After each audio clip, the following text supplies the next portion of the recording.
चंद वली हैं, इनकी तादाद के बारे में कुरान ने खुद इख्तिलाफ किया है। यकूलून सलासतुन व राबियुहुम कल्बुहुम। अल्लाह के वली थे, जालिम बादशाह ने तंग किया, जुल्म और सितम आम हो गए। या तो जुल्म बर्दाश्त करना था या दीन छोड़ना था। वलियों ने रास्ता ये इख्तियार किया कि घर बार माल जायदाद पैसा सब कुछ छोड़ा, जंगल का रुख कर लिया। जब जंगल का रुख किया ना तो पीछे से कुत्ता साथ आया।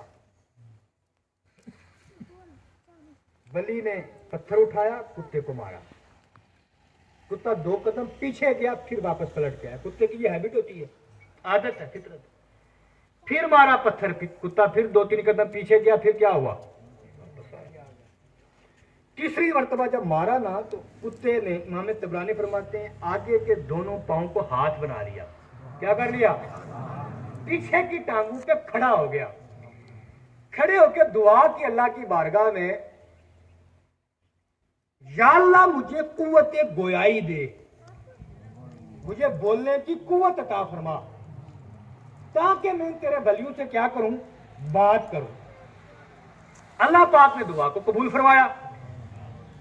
फिर जब वलियों ने मारना चाहा ना कुत्ते को, तो कुत्ते ने आगे से कहा, लिमा तग़रिबूनी, यार तुम मुझे क्यों मारते हो, मैं तुमसे मोहब्बत करता हूं, तुम्हारे पीछे पीछे आता हूं, तुम मारते हो, बड़े अजीब बंदे हो, क्यों मारते हो। वलियों ने कहा, मसला ये है, तुझसे दुश्मनी तो कोई नहीं, लेकिन तू कुत्ता है, तेरी फितरत में भौंकना है।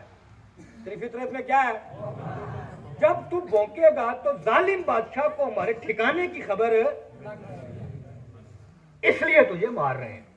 अब सुनना कुत्ते ने आगे से कहा। इमाम तबरानी ने अल्फाज नकल फरमाया, इन्नी लकल्बुन, इन्ना में भी तहकीक है, इन्नी बेशक में, लकल्बुन में लाम बराए तहकीक, बराए ताकीद, इन्नी लकल्बुन, बेशक में जरूर बाजरूर कुत्ता हो।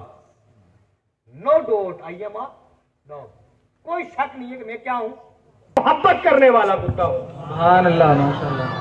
कहा तुम्हारे दर पे पड़ा रहूंगा, तुम्हारी रखवाली करूंगा, तुम्हारी देखभाल करूंगा, लेकिन कभी तुम मेरे मुंह से भौंकने की आवाज है।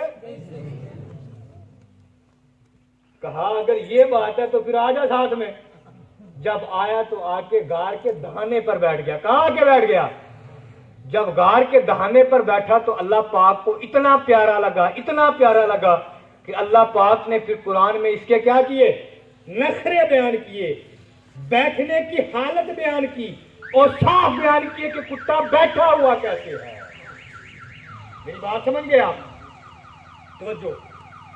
समझ में ये आया कि अगर कुत्ता भी वली के दर पे बैठा रहे, वली के दर पे, तो अल्लाह पाक को इतना पसंद हो जाता है कि फिर जब कल क़यामत का दिन होगा तो फिर ये बलअम बिन बाउरा, जो बनी इस्राइल का सबसे बड़ा आबिद था, उसकी शक्ल में ये कहा जाएगा, जन्नत में जाएगा।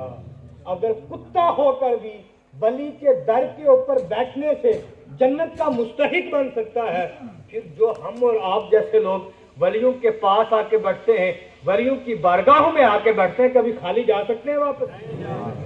जोर से बताएं, जा सकते हैं कभी वापस? समझो। अब थोड़ी सी 2-3 बातें और सुनना, आखिरी बात, टाइम बड़ा काम है, मैं बात खत्म करूं। लोग कहते हैं वली जिंदा हो उसके पास जाओ कुछ मिलता है। ऐसे वलियों से क्या हासिल होता है ना, इनका एक मुस्तकिल रास्ता है। क्या है? मुस्तकिल रास्ता। ऐसा नहीं है कि हम एक दिन उधमपुर वाले रास्ते से इधर पहुंच के एक बार इधर घनसाल से निकल के आगे। ये क्या है? सूरज और चांद एक मुस्तकिल रास्ते से चढ़ते हैं और उतरते हैं। सूरह यासीन में आपने पढ़ा, वश्शम्सु वल क़मरु तजरी लिमुस्तक़र्रिन लहा ज़ालिका तक़दीरुल अज़ीज़िल अलीम। फरमाए जो सूरज और चांद है अपने मुतय्यन तयशुदा रास्ते से चढ़ता भी है और बेशक रास्ते चेंज नहीं करता, रास्ते चेंज नहीं करता। और समझना एक बात को कि अगर सूरज एक सुई के ना